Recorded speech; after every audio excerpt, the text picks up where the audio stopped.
আমাদের চারপাশের যে সমস্ত মানুষজনেরা রয়েছেন তাদেরকে একটা কথা বা একটা প্রশ্ন প্রায়শই করতে বা বলতে দেখা যায়, সেটা হচ্ছে যে যেহেতু তাদের অস্তিত্ব রয়েছে সেই জন্য একজন সৃষ্টিকর্তারও অস্তিত্ব অবশ্যই আছে, অর্থাৎ তারা বলতে চাইছেন যে ঈশ্বর আছে।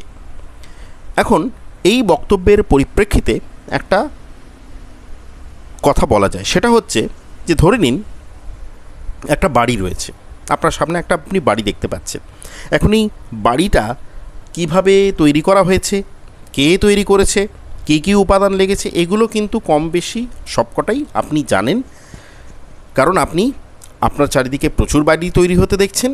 এবং এই যে আপনি নিজেও কিন্তু একটা বাড়িতে অবশ্যই থাকেন, তো সেক্ষেত্রে আপনি আপনার যে বাড়ি কীভাবে তৈরি হয়েছে সেটা আপনি অবশ্যই জানেন। তো যে বাড়িটা এখন চোখের সামনে দেখা যাচ্ছে সেই বাড়িটা কিন্তু তৈরির ইতিহাস বা তৈরি কীভাবে হতে পারে সেটা কিন্তু আমাদের জানা, তার সপক্ষে কিন্তু আমরা প্রমাণও দিতে পারব। কিন্তু পৃথিবীর সভ্যতার ইতিহাসে মহাকাশ গবেষণার যে বিষয়টি সেটাও কিন্তু সুপ্রাচীন, অর্থাৎ অতীতকাল থেকেই কিন্তু মহাকাশ নিয়ে কিন্তু মানুষের একটা কৌতূহল রয়েছে। সে মহাকাশের দিকে তাকিয়ে নানা রকম জিনিসকে পর্যবেক্ষণ করছে এবং তার মধ্যে থেকেই কিন্তু মহাকাশ গবেষণার সূত্রপাত হয়েছে। এবং আজকের দিনে দাঁড়িয়ে এই মহাকাশ গবেষণা কিন্তু একটা বিশাল ব্যাপক আকার নিয়েছে, সেটা আমরা সবাই জানি।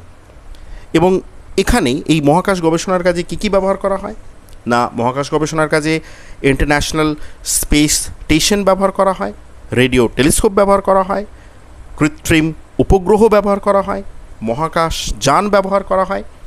আপনাদের নিশ্চয়ই অবগত রয়েছেন আপনারা যে সুনিতা উইলিয়ামস পান্ডে ইনি কিন্তু সম্প্রতি এই মুহূর্তে পৃথিবীতে ফিরতে পারছেন না, তাই তিনি একটি আন্তর্জাতিক স্পেস স্টেশনে কিন্তু এই মুহূর্তে আটকা পড়ে আছেন।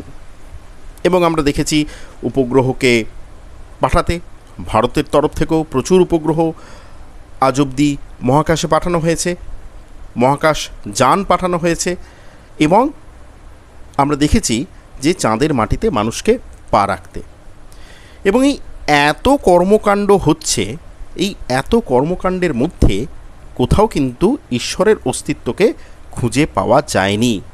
রেডিও টেলিস্কোপ আমাদেরকে মহাকাশের ছবি তুলে পাঠায়, সেখানে আমরা মহাকাশের নানা রকম জিনিস দেখি, নক্ষত্র দেখি, উপগ্রহ দেখি, গ্রহ দেখি, ধূমকেতু দেখি, নীহারিকা দেখি, সমস্ত কিছু দেখি, কিন্তু ঈশ্বরকে কোথাও কিন্তু দেখতে পাই না, ভগবানকে কোথাও কিন্তু দেখতে পাই না। তাই খুব সহজে এই কিছু প্রমাণের ওপর ভিত্তি করে বলে দেওয়া যায় যে ঈশ্বরের কিন্তু অস্তিত্ব এখনো পর্যন্ত নেই। এখন এইবারে অনেকে বলেন যে ধরে নিই একটা পেন, এই পেনটা ভগবান তৈরি করেছে। এখন তারা কি বলেন যে এই পেনটা ভগবান তৈরি করেছে। এবারে পরক্ষণেই তারা বলে যে যেহেতু এই পেনটা ভগবান তৈরি করেছে সেই জন্য এটা খুব সহজেই বলে দেওয়া যায় যে ঈশ্বর আছে। এখন এই পেনটা ভগবান তৈরি করেছে, কিভাবে তৈরি করলো, কী কী জিনিস দিয়ে তৈরি করলো সেটা কিন্তু আমরা কিছু জানি না, কিন্তু কেউ একজন বলে দিল যে এই পেনটা ভগবান তৈরি করেছে এবং যেহেতু এটা ভগবান তৈরি করেছে, পেনটা রয়েছে, সেই জন্য ভগবান আছে, এই যুক্তি দেওয়া হয়। কিন্তু এই যে বক্তব্য, এই বক্তব্যটা কিন্তু যথেষ্ট নয়। একটা তর্ক তৈরি করে সেই তর্কটাকেই আবার প্রমাণ হিসেবে কিন্তু কখনোই উপস্থাপিত করা যায় না। তাই যদি কেউ বলে যে ভগবান আছে, তাহলে তাকে কিন্তু প্রমাণ করতে হবে যে ভগবান রয়েছে, এবং তখনই গিয়ে কিন্তু এটা বিশ্বাস করা যাবে বা বিশ্বাস করব যে ভগবান রয়েছে।